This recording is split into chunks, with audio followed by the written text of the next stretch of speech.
Baik, selamat pagi anak-anak kami seluruhnya. Pada hari ini kita akan melanjutkan pelajaran kita. Hari ini kita akan masuk ke turunan fungsi trigonometri. Nah, di sini saya tuliskan materinya itu adalah mengenai turunan fungsi aljabar. Karena kita akan sekedar mengulang dulu mengenai cara menentukan turunan pertama, kedua, dan seterusnya pada fungsi aljabar. Di kelas 11 kita sudah pelajari bahwa turunan pertama, simbol untuk turunan pertama itu dapat dituliskan dengan beberapa cara. Secara umum yang biasa kita gunakan adalah mungkin kita menggunakan notasinya Newton,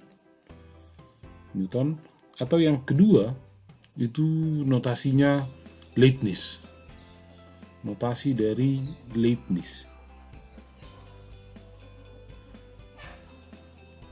Nah, kira-kira begini maksudnya. Kalau notasi Newton, turunan pertama, kedua, dan seterusnya itu dinyatakan dengan Y aksen, Y aksen, aksen, Y aksen, aksen, aksen, sampai 3 kali, dan seterusnya. Kalau aksennya 1 itu menyatakan turunan pertama, ada 2 aksen yang menyatakan turunan ketiga, turunan kedua, turunan ketiga, turunan keempat, dan seterusnya. Banyak aksennya ini menyatakan berapa kali dia diturunkan fungsinya. Nah, notasi Leibniz memandang suatu turunan itu sebagai pembagian antara perubahan Y terhadap X. Sehingga turunan pertama akan dijabarkan sebagai dy per dx, lalu turunan kedua d kuadrat Y per dx kuadrat, dan turunan ketiga itu d pangkat 3 Y per dx pangkat 3, dan seterusnya. Untuk turunan pangkat tinggi, notasi dari Mas Leibniz ini jelas lebih bagus digunakan. Karena misalnya kalau untuk notasi Newton, kalau untuk turunan ke 1000 kita kan repot begini, Y aksen ikut 1000 biji, benar 1000 biji. Mangerang pengen repot. 100 nih, 1000. Nah, dengan notasi Leibniz itu gampang saja, nanti tinggal D1000 Y per dx pangkat 1000. Kira-kira begitu. Nah, yang manapun yang kita gunakan ini boleh-boleh saja sebenarnya, karena menyatakan turunan yang sama. Misalnya bahwa Y aksen itu maksudnya adalah dy per dx, Y aksen itu sama adalah d kuadrat Y per dx kuadrat, dan Y aksen ini adalah d pangkat 3 Y per dx pangkat 3. Ini menyatakan hal yang setara. Sama-sama menyatakan turunan pertama untuk yang ini, sama-sama menyatakan turunan yang kedua, sama-sama menyatakan turunan ketiga, dan seterusnya. Sampai di sini bisa diikuti ya anak-anak seluruhnya ya. Nah, sering pula kita menggunakan notasi, ada yang ketiga, yaitu notasinya, maaf saya kurang tahu bacanya ini orang Prancis. Bacanya itu, tanya aja Madam Cewi nanti bagaimana bacanya itu. Saya bacanya Lagrange aja. Nah, ini sering dituliskan bahwa turunan pertama itu adalah F aksen X, turunan kedua adalah F aksen X, dan turunan ketiga adalah F aksen X, dan seterusnya. Nah, ini juga termasuk umum digunakan. Nah, ini juga menyatakan hal yang setara. Jadi Y aksen pengertiannya sama dengan dy per dx, sama pengertiannya dengan F aksen X, sama-sama menyatakan turunan yang pertama. Misalnya kita menggunakan notasi Lagrange. Definisi dari turunan pertama itu akan dituliskan begini. F aksen X dari suatu fungsi ini sama dengan limit H mendekati 0 Fx tambah H dikurang Fx dibagi dengan H. Inilah definisinya. Jadi turunan kedua nanti adalah turunan pertama dari turunan pertama. Jadi kalau turunan pertama itu ya turunan dari fungsi awalnya, tapi kalau turunan kedua berarti turunan pertama yang kita turunkan kembali. Contoh, kita sudah tahu bahwa turunan pertamanya untuk Fx adalah yang X kuadrat. Kita tahu bahwa F aksen X itu sama dengan 2X. Aladong itu ruton tujolo pangkatnya kurang 1. Nah, berdasarkan definisi yang pertama ini seharusnya dikerjakan begini. Ini tadi ya definisinya. Ini. Berdasarkan definisinya kita akan mengerjakan begini. Nah, untuk Fx sama dengan X kuadrat, maka f aksen x ini sama dengan limit h mendekati 0, x ditambah h kuadrat dikurang x kuadrat per h. Mengikuti to definisi 0. X tambah h, jadi x tambah h, tapi kuadrat dikurang fx per h. Jadi sama dengan limit x mendekati 0. Kalau x tambah h kuadrat kan berarti jadi x kuadrat tambah 2xh tambah 2xh ditambah h kuadrat dikurang x kuadrat. Mulai aku dikuling pemanuk di polo subigi madangi. Nah, on marsitika mutuson. Berarti kan jadi limit x mendekati 0 2xh tambah h kuadrat per h sama dengan limit x mendekati 0. Sorry, ini h tadi ya dari awal. Ini h tadi kan h. Limit h mendekati 0, h dikali 2x tambah h. Kita ambil faktor h-nya per h. Asetetika mutuson. Dengan melakukan substitusi,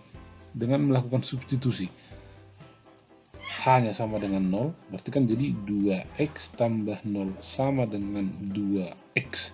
Sienodo dalam dapat, maka turunan dari x kuadrat itu adalah 2x. Nah, dengan menggunakan definisi yang ini, kita dapat juga menurunkan turunan pertama dari fungsi-fungsi yang lain. Misalnya saya ambil contohnya ini tadi bahwa turunannya x, bahwa sudah kita buktikan bahwa x kuadrat itu turunannya adalah 2x. Jadi makin gak beda apa tuson. Misalnya saya ambil contoh yang lain. Misalnya jika fx-nya sama dengan 2x pangkat 3 tambah x kuadrat tambah 5. Tentukan f aksen x-nya. Tentukan f aksen x dengan definisi.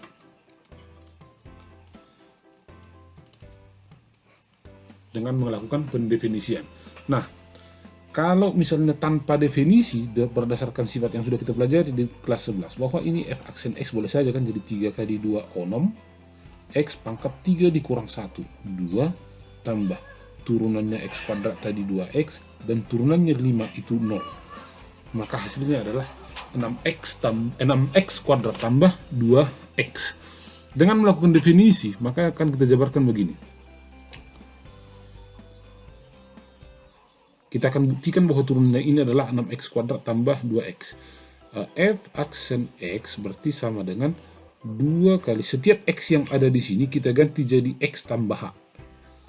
Berarti f aksen x sama dengan limit h mendekati 0 2 dikali x tambah h pangkat 3 ditambah x tambah h kuadrat tambah 5 dikurang fx, berarti dikurang 2x pangkat 3 tambah x kuadrat tambah 5 per h. Nah, untuk menjabarkan x tambah h pangkat 3, ini kan perlu kita kalikan x tambah h sebanyak 3 kali. Ini bisa dibuktikan bahwa perkaliannya ini adalah 3x pangkat 3, 3x kuadrat h tambah 3xh kuadrat tambah h pangkat 3 menjawab unang pola hukario langsung dari son. Berarti hasilnya ini sama dengan limit h mendekati 0 2 kali x tambah h pangkat 3 ini tadi. Berarti x pangkat 3 tambah 3x x kuadrat h tambah 3xh kuadrat tambah h pangkat 3 ditambah x tambah h kuadrat sama seperti yang di atas tadi, jadi x kuadrat tambah 2xh tambah h kuadrat tambah 5 dengan semestinya kurang 5 habis itu son. Jadi kurang 2x pangkat 3 tambah x kuadrat per kesekian h sama dengan limit h mendekati 0. Kita kalikan duanya. 2x pangkat 3 tambah 6x kuadrat H ditambah dikalikan 2 lagi 6xh kuadrat tambah 2h pangkat 3 tambah x kuadrat ditambah 2xh tambah h kuadrat dikurang 2x pangkat 3. Jadi kalau kita buka kurungnya kan jadi kurang lagi, dikurang x kuadrat per h. Molo tatikan ya karena seperadatan on marsimatian tuson. Baru om muse non marsimatian tuson. Berarti kan yang tinggal nanti adalah hasilnya sama dengan limit h mendekati 0 6x kuadrat h tambah 6xh kuadrat tambah 2h pangkat 3 tambah 2xh tambah h kuadrat per h. Dengan cara yang sama seperti yang di atas, kita ambil faktor h-nya keluar, berarti kan sama dengan limit h mendekati 0 h dikali 6x kuadrat ditambah 6xh ditambah 2h kuadrat ditambah 2x ditambah h per h. Jika mutuson pemasuk h sama dengan 0, berarti semua yang memuat h nanti akan jadi 0. OGB 0, OGB 0, OGB 0. Maka hasilnya adalah 6x kuadrat tambah 2. 6x kuadrat tambah 2 i manakin nasarupa doho 6 ini 2x lagi nya 2x karena ini 2x tadi di sini ya, lupa Bapak menuliskannya. Maka turunan pertamanya adalah 6x kuadrat tambah 2x. Nah, di kelas 10 di kelas 11 kita sudah mempelajari beberapa sifat dari fungsi turunan. Yang pertama itu untuk fx sama dengan fungsi yang berbentuk u kali v, maka f aksen x itu sama dengan u aksen v tambah u v aksen. Lalu jika fx sama dengan u per v, maka f aksen x sama dengan u aksen v kurang u v aksen per v kuadrat. Dan jika fx itu sama dengan u pangkat n dengan u suatu fungsi, maka f aksen x itu sama dengan n dikali u pangkat n kurang 1 tapi dikali lagi dengan u aksen. Sifat yang paling utama yang dapat kita gunakan di sini adalah bahwa untuk fx sama dengan ax pangkat n, berarti turunannya adalah an x pangkat n dikurang 1. Contoh, misalnya jika fx-nya sama dengan 5x pangkat 3, maka turunan pertamanya sama dengan langsung 7 kali 5. 7 kali 5 berarti sama dengan 15, x pangkat 3 merusada 2. fx sama dengan 2x pangkat 12, maka f aksen x berarti sama dengan 12 kali 2, 24, x pangkat 12 dikurang 1, 11.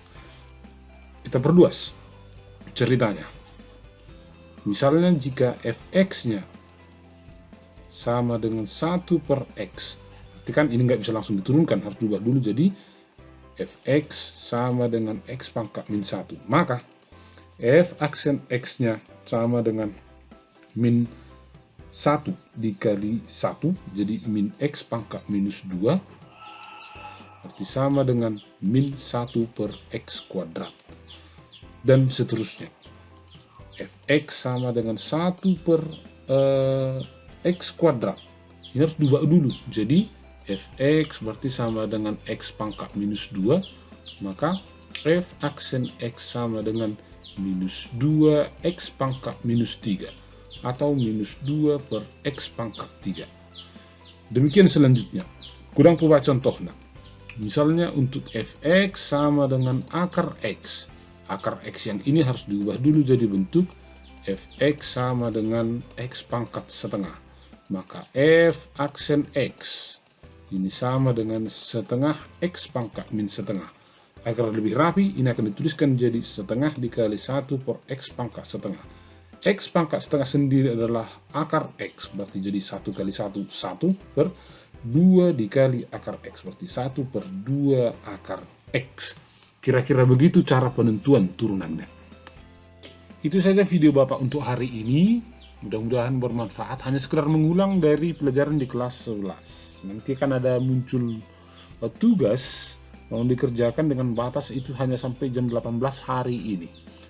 Mudah-mudahan bermanfaat dan selamat belajar.